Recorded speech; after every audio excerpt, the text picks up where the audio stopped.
Good morning Himachal. तो अभी रूबरू हुए हैं आपके सामने हिमाचल प्रदेश के सुबह के मुख्य समाचारों के साथ। तो इससे पहले खबरों को विस्तार से जानने निवेदन है, कृपया चैनल को जरूर सब्सक्राइब करें। तो पेश यहाँ सुबह के मुख्य समाचार। हिमाचल में 22 पुलों के निर्माण के लिए केंद्र की मंजूरी, 139.78 करोड़ होंगे खर्च। केंद्र सरकार ने प्रधानमंत्री ग्रामीण सड़क योजना चरण 3 के तहत हिमाचल में 22 पुलों के निर्माण को मंजूरी प्रदान की है। केंद्र सरकार ने हिमाचल सरकार के प्रधान सचिव लोक निर्माण विभाग को इस संबंध में स्वीकृति पत्र भेजा है। इन पुलों पर 139.78 करोड़ रुपए की राशि खर्च होगी।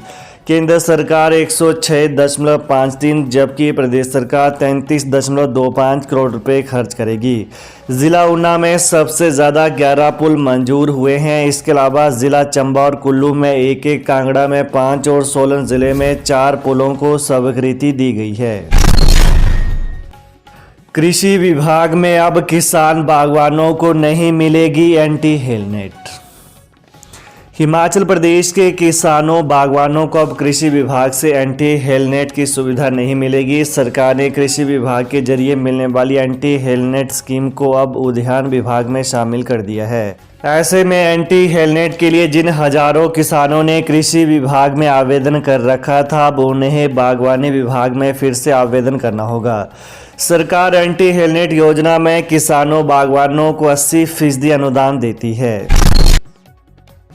हिमाचल में कॉटन कैंडी बनाने और बेचने पर लगा प्रतिबंध, सैंपल फेल होने के बाद लिया फैसला।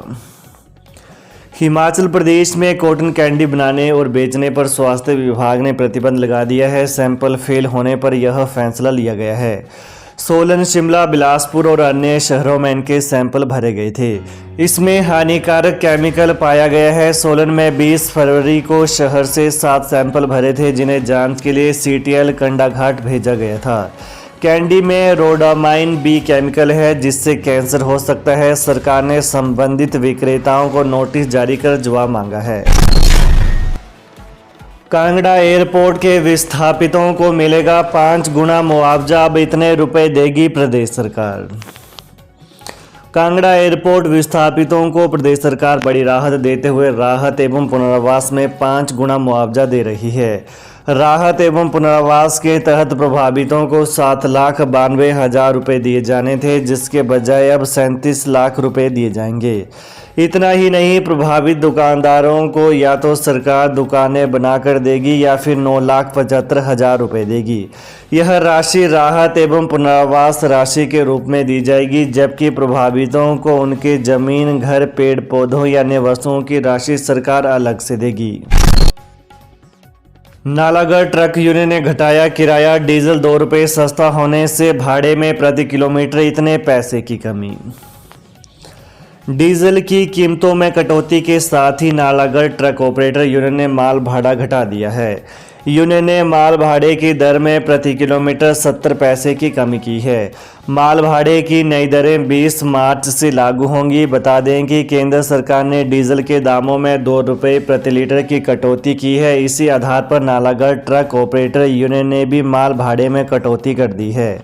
मौजूदा समय में आर्थिक मोर्चे पर मंदी की मार झेल रहे कारोबारियों व उद्यमियों के लिए डीजल की कीमतों और माल भाड़े में कमी बड़ी राहत बनकर आई है।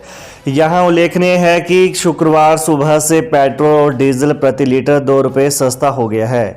पेट्रोलियम कंपनियों द्वारा की गई कटौती से महंगाई के मोर्चे पर राहत मिलने की उम्मीद है।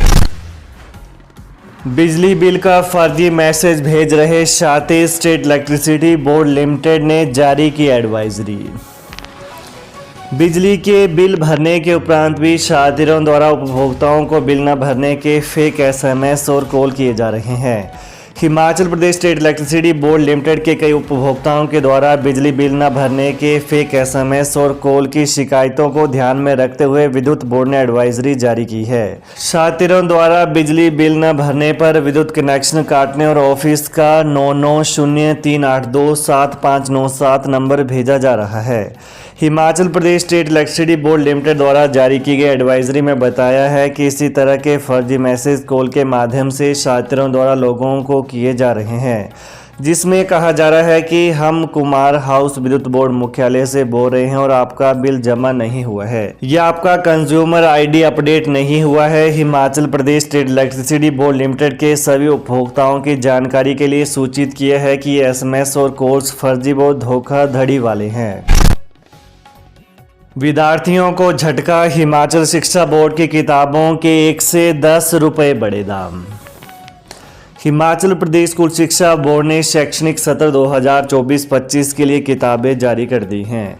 इस बार शिक्षा बोर्ड की कुछ किताबों के दाम 1 से 10 रुपये तक बढ़े हैं, जबकि शिक्षा बोर्ड की कई किताबों के दाम पिछले वर्ष की भांति ही हैं। शैक्षणिक सत्र 2023-24 के दौरान बोर्ड की पुस्तकों में करीब 10% तक किताबों के दामों में बढ़ोतरी दर्ज की गई थी।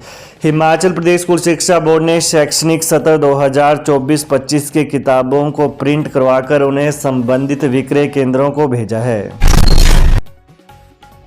डर गई है सरकार, नेता प्रतिपक्ष जयराम का वार, दिन में 2-2 बार की जा रही कैबिनेट बैठक। नेता प्रतिपक्ष जयराम ठाकुर ने कहा कि मुख्यमंत्री बौखलाहट में है, एक ही दिन में 2-2 बार कैबिनेट की बैठकें की जा रही हैं। कहा कैबिनेट बैठकों में पूरे मंत्री भी शामिल नहीं हो पा रहे हैं, आखिर सरकार इतनी अफरा तफरी में क्यों है। एक तरफ प्रदेश के युवा लंबित परीक्षाओं के परिणाम घोषित करने की मांग को लेकर महीनों से सड़कों पर हैं और मुख्यमंत्री अपनी कुर्सी बचाने के लिए जनता के हितों को दरकिनार कर रेवड़ियों की तरह कैबिनेट रैंक देने में व्यस्त हैं। एक तरफ सरकार आर्थिकी तंगी की बात कर रही है तो दूसरी तरफ कैबिनेट रैंक बांटकर करोड़ों रुपए का अनावश्यक बोझ प्रदेश की जनता पर थोप रही है। मुख्यमंत्री जिस तरह से अपने नेताओं का तुष्टीकरण कर रहे हैं, उससे कांग्रेस सरकार की स्थिति का अंदाजा लगाया जा सकता है। सरेंडर करो मेडिकल रीइंबर्समेंट टीए का पैसा, सरकार के विभागों को निर्देश, 20 तक डेडलाइन। राज्य सरकार के वित्त विभाग की ओर से सभी विभागों को निर्देश दिए गए हैं कि उनके यहां medical reimbursement, TA, office expenditure इत्यादि मदों में दिया गया पैसा लैप्स नहीं होना चाहिए। वित्त विभाग की ओर से जारी पत्र में कहा गया है कि इस तरह की लापरवाही पहले भी सामने आई है। दिया गया पैसा खर्च न होने के कारण संबंधित लाभार्थी भी इस लाभ से वंचित रहते हैं। इसलिए यदि किसी विभाग में repair, medical reimbursement, salary, TA, rent या टीटीए इत्यादि में मिला पैसा खर्च नहीं हो रहा है तो इसे 20 मार्च तक सरेंडर कर दिया जाए, ताकि किसी अन्य विभाग को जरूरी इस्तेमाल के लिए इसे दिया जा सके और यह पैसा लैप्स न हो। यदि इस लापरवाही की वजह से किसी विभाग में पैसा लैप्स हुआ तो संबंधित डीडीओ की व्यक्तिगत तौर पर जिम्मेदारी फिक्स होगी। तो ये हैं सुबह की प्रमुख खबरें। तो ताज़ा खबरों को जानने के लिए कृपया चैनल को अभी सब्सक्राइब कर लें। धन्यवाद। जय हिंद, जय हिमाचल। जिसे होगा ज्ञान वही करेगा समाधान। हम कहते नहीं करके दिखाते हैं। हमसे पहले काम करने वाले को मुंह मांगा इनाम। दुआ तवीजों द्वारा किया कराया। घर में खून के छींटे आना चंद मिनटों में खत्म। गृह क्लेश, काम कारोबार में बंदिश, मनचाही शादी में रुकावट, सौतन दुश्मन से छुटकारा, संतान का ना होना या होकर मर जाना, प्यार में धोखा खाए प्रेमी प्रेमिका, एक बार फोन अवश्य करें।